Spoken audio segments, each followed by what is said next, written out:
ہیں، ہمیں امام تک پہنچنے کے لیے رستہ چاہیے۔ امام فرماتے ہیں کہ جب میں ظہور کروں گا تو میرا ہر شیعہ مجھے دیکھ کے کہے گا کہ میں نے تو آپ کو پہلے دیکھا ہوں۔ مولا فرماتے ہیں تمہارے اور ہمارے درمیان فاصلے نہیں، صرف گمان ہے جو تمہاری طرف سے۔ مولا فرماتے ہیں میرے شیعہ اور مجھ تک پہنچنے کے لیے جو سب سے پہلا ایک وسوسہ ابلیس میرے ماننے والے کے دل میں ڈالتا ہے وہ یہ ہے، کہاں وہ کہاں ہم۔ معصوم فرماتے ہیں یہ پہلا خیال ہے جو ابلیس اس کے ذہن میں ڈالتا ہے۔ مولا نے پھر اسی خیال کا جواب دیا۔ مولا نے فرمایا اگر تمہارا یہی معیار ہے کہ کہاں ہم کہاں تم ہم سے مل نہیں سکتے، اگر یہی منزلت ہوتی کہ تم ہم سے ملنے کی وجہ تمہارا اور ہمارے درمیان یہ ہوتا تو کبھی بھی ہم اپنی محبت تمہارے دلوں میں نہ ڈالتے۔ ایک شیعہ نے مولا سے توقیع میں پوچھا، اسے کہا مولا میں ملنا چاہتا ہوں۔ مولا فرماتے ہیں ہم ملتے ہیں تم پہچانتے نہیں۔ اسے مولا کم ملتے ہیں؟ مولا فرماتے ہیں اکثر تم روتے روتے خاموش ہو جاتے ہو، تمہیں خبر ہے تمہیں وہ تسلی دینے والے ہم ہوتے ہیں، تمہیں وہ دلاسا دینے والے ہم ہوتے ہیں۔ امام سے ملنے کا رابطہ ہموار کیجئے، امام سے امام تک جانے کا تعلق دیکھیے۔ کسی باپ کا بیٹا گھر نہ آئے تو اسے نیند نہیں آتی، اور ہمیں خبر ہے کہ ہمارا امام زمانے میں موجود ہے۔ ہم میں سے کون ہے جو امام کو ڈھونڈنے کی کوشش کرتے ہیں؟ اب ایک لمحے کے لیے یہ گفتگو سنجیدہ پہلو میں آئے گی، لیکن مجھے آپ سے 4 دن سے داد بھی لے چکا ہوں، دعا بھی لے چکا ہوں۔ یہ پیغام ہے اللہم صلی علی محمد و آل محمد۔ میں نے گھر کی مجلس میں بھی یہ گزارش کی تھی کہ کہیں ہمارا یہ امام کو بلانا کہیں یہ کوفے والا خط تو نہیں؟ خطوط تو کوفیوں نے بھی لکھے تھے امام کو بلانے کے لیے۔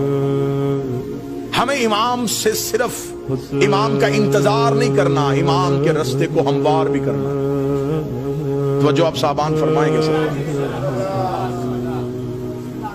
ہمیں امام کا صرف انتظار نہیں، رستہ بھی ہموار کرنا ہے، امام سے ملاقات بھی کرنی ہے۔ امام نے تو اپنا ایڈریس بتا دیا کہ میں کب اور کہاں ہوتا ہوں۔ اب اس سے زیادہ امام کو کون شیعہ ہے جو کہے کہ مجھے اب ڈھونڈنے میں مشکل ہے؟ امام نے فرمایا ہفتہ والا دن مجھے ڈھونڈنا ہو تو مسجد کوفہ میں ہوتا، اتوار کو میں مسجد سہلہ میں ہوتا، سوموار کو میں بقیہ کی قبروں پہ ہوتا، پھر میں مسجد جمکران میں ہوتا ہوں، شب جمعہ میں کربلا میں ہوتا ہوں، جمعہ میں امیر المومنین کے حرم میں ہوتا ہوں۔ مولا فرماتے طواف کعبہ کرتے ہوئے اور کعبے پہ سیدھی بارش ہو رہی ہو اور مزاب رحمت سے پانی نیچے آ رہا ہو تو سمجھ لینا تمہارا امام طواف میں ہے۔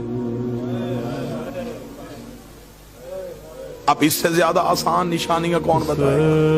امام خود بتا گئے کہ میں اس وقت میں یہاں ہوں۔ پھر امام نے اگلی نشانی بتائی، امام نے کہا چل تو ہم سے محبت کا دعویٰ کرتا ہے نا، تجھے مجھ تک پہنچنے کی ضرورت نہیں، تو ہمیں بلا۔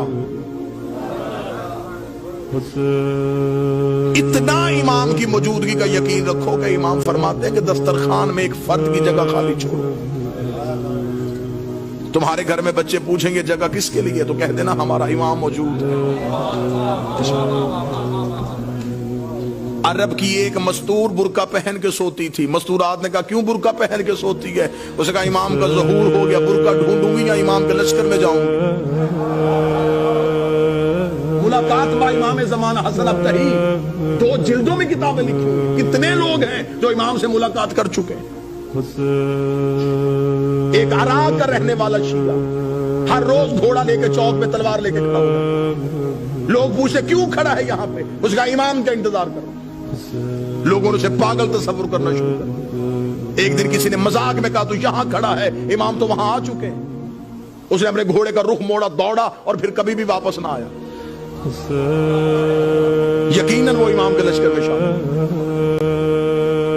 امام تو ہمارے اتنا کرے۔ ایک شخص نے ایک عارف سے آ کے شقیق نے کہا کہ میں مولا سے ملنا چاہتا ہوں، مجھے کوئی عمل بتائیے جو میں کروں اور امام سے ملاقات کروں۔ موضوع پسند ہے سر؟ یا علی مشکل، مجھے کوئی عمل بتائیے میں مولا سے مل سکوں۔ انہوں نے کہا عمل یہ ہے کہ رات کو تیز نمک والا کھانا کھا کے سونا۔ اس نے کہا کیوں؟ فرمایا بس تیز نمک والا کھانا کھا کے سو گیا۔ صبح آیا، میں سو گیا تھا دی رات، لیکن زیارت نہیں ہوئی. اسے کہا خواب میں کیا دیکھتا تھا؟ اسے کہا پانی. اس لیے کہ میرے دل میں پانی کی طلب تھی. اسے کہا جتنی طلب تیرے دل میں پانی کی تھی اتنی امام کی کر ملاقات ہو جائے. شدت پیدا کر امام سے ملنے کی, خواہش پیدا کر امام سے. ایک شخص کو خبر ہوئی کہ کربلا میں مولا امام حسین کے حرم میں جو 40 روز زیارت عاشورہ پڑھے امام اس سے مل لیتے.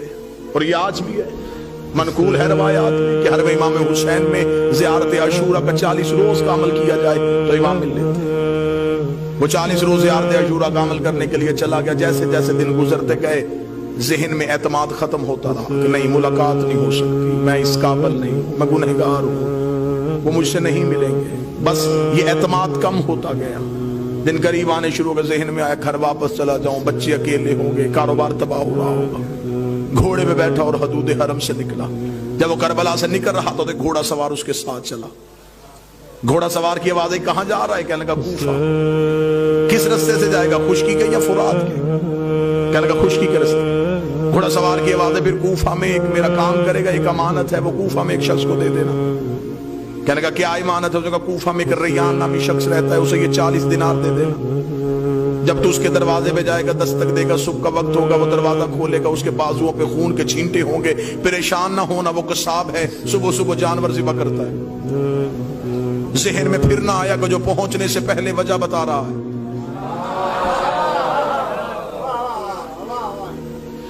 اور یہ مولا سے ملاقات کا عارفین کہتے ہیں کہ سب سے پہلا جو کام ہوتا ہے جب مولا سے ملاقات ہوتی ہے, سب سے پہلے دماغ کی سوچیں وہیں پہ رک جاتی ہیں. یہ حجت سے ملاقات کی سب سے بڑی نشانی ہے. دماغ وہیں پہ رک جاتا ہے. جب ملاقات ختم ہوتی ہے تو پھر وہیں سے شروع ہوتا ہے. اس لیے معراج کی رات ہر چیز وہیں کی وہیں رک گئی تھی.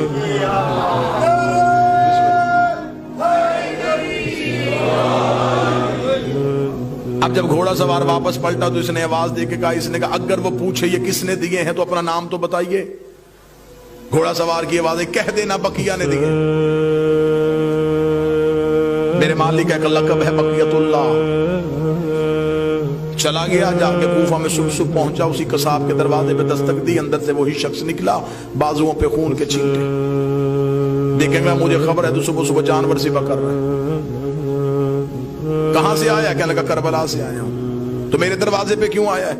میرے پاس تیری ایک امانت ہے, یہ 40 دینار کسی نے کربلا سے دیے, اسے کر ریان کو دے دینا. آنکھیں کھلی کی کھلی رکھ, رک یہیں پہ. اندر گیا, لباس تبدیل کیا, وضو کر کے باہر آیا. کہنے لگا زحمت ہوئی تجھے میرے دروازے پہ, میں معذرت چاہتا ہوں, تجھے اپنے دروازے پہ روکے رکھا, میں لباس تبدیل کر چکا ہوں, وضو کر چکا ہوں, تھوڑی دیر کے لیے گھوڑے سے اتر, مجھے وہ آنکھیں چومنے دے جس سے تو نے مولا کو دیکھا ہے. مجھے وہ ہاتھ چومنے دے جس سے تو نے مولا کو ہاتھوں کو ہاتھ لگایا. یہ پریشان ہوگا تھا کون سے مولا ہے؟ اسے کہا یہ کیا تمہیں صاحب العمر نے نہیں دیے؟ کیا لگا کون سے صاحب العصر؟ کیا وہ امام زمان تھے؟ اسے کہا تو وہاں مل کے آیا, تجھے پتہ ہی نہیں؟ مجھے جو جب بھی کوئی مشکل ہوتی ہے میں انہی کو بلاتا ہوں. میں نے تو ابھی رات کو کہا تھا مولا 40 دینار کا قرضہ ہے, مجھے واپس دینا ہے. صبح سے پہلے اس نے واپس بھیج دیا.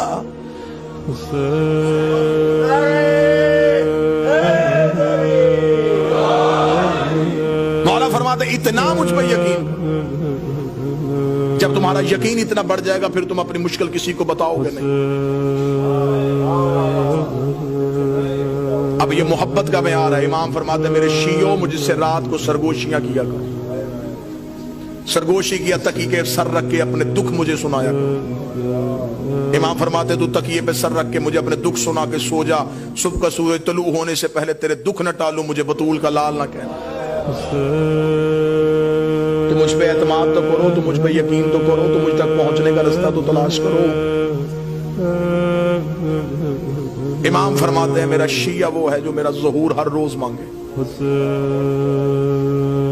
وہ ساری زندگی اس کی حالت ایسی رہے جیسے اس کی کوئی چیز گم ہو چکی ہے اور وہ اسے ڈھونڈ رہا ہے. شیعہ بھی, اور اسے یہ بھی پتا ہو کہ میرے وقت کا امام کہیں نہ کہیں خون رو رہا ہے. پھر اس کے دل میں یہ طلب ہونی چاہیے کہ میں امام تک کسی نہ کسی طریقے سے پہنچوں. ملاقات امام سے ہے, قبلہ تشریف فرمائے. ملاقات ممکن بھی ہے, ہاں امام ملتے ہیں ہر کسی سے اس کی معرفت کے مطابق. اس کے عرفان کے مطابق آئیں گے ضرور، بلاؤ صحیح آئیں گے ضرور۔ چلے میں تحفہ دوں آج کی آخری مجلس میں ہدیہ دوں۔ مولا فرماتے جس دن تم چاہو کہ تم مرنا نہیں چاہتے، جس دن تمہارا جی زندہ رہنے کے لیے ہو کہ آج میں زندہ رہنا چاہتا ہوں، عمل یہ ہے مولا فرماتے اس روز آنکھ کھلے تو اٹھتے ہی، بلکہ یہ روز کا معمول بناؤ، آنکھ کھلتے ہی السلام علیکم یا صاحب العصر والزمان، اے میرے وقت کے امام تجھ میں میرا سلام، اللہم صلی علی محمد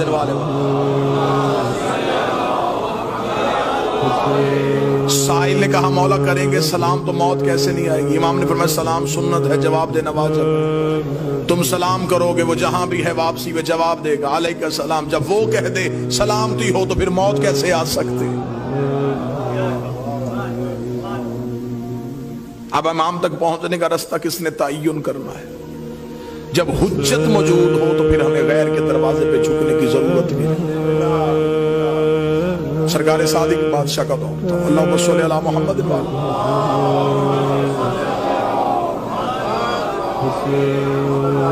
ایک شخص نے غصے میں اپنی عورت کو طلاق دے دی، شہر کے علماء سے حل پوچھا، انہوں نے حل بتایا، تسلیم نہ کرنے کے لیے ذہن تیار تھا، اپنے شہر سے نکل گیا اور مدینے پہنچ گیا۔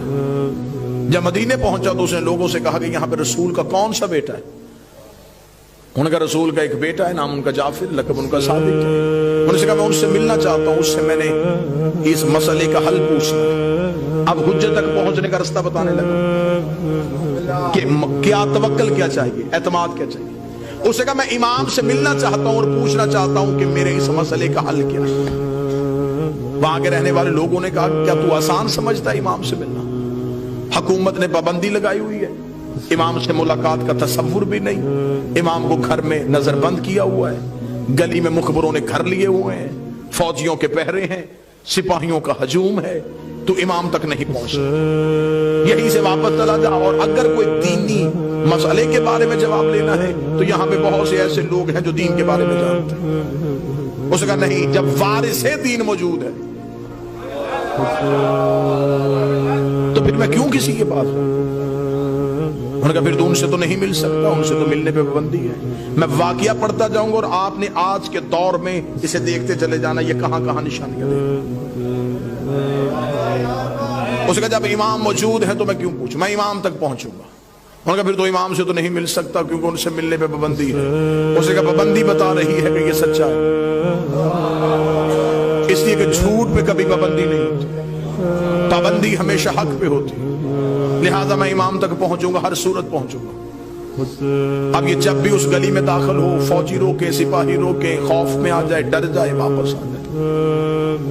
ایک کتاب میں روایت ہے 1 ماہ، ایک میں روایت ہے 3 ماہ تک مدینے کے پائے گا، ایک سوال کے جواب کے لیے امام کے شہر میں موجود، مسلسل مدینے میں پھرتا رہا، صرف ایک ہی مقصد، امام سے ملاقات ہو، امام سے ملاقات ہو، امام سے ملاقات ہو، اور امام موجود ہے اور ملاقات ہو۔ اب تھک گیا، مدینے کے باہر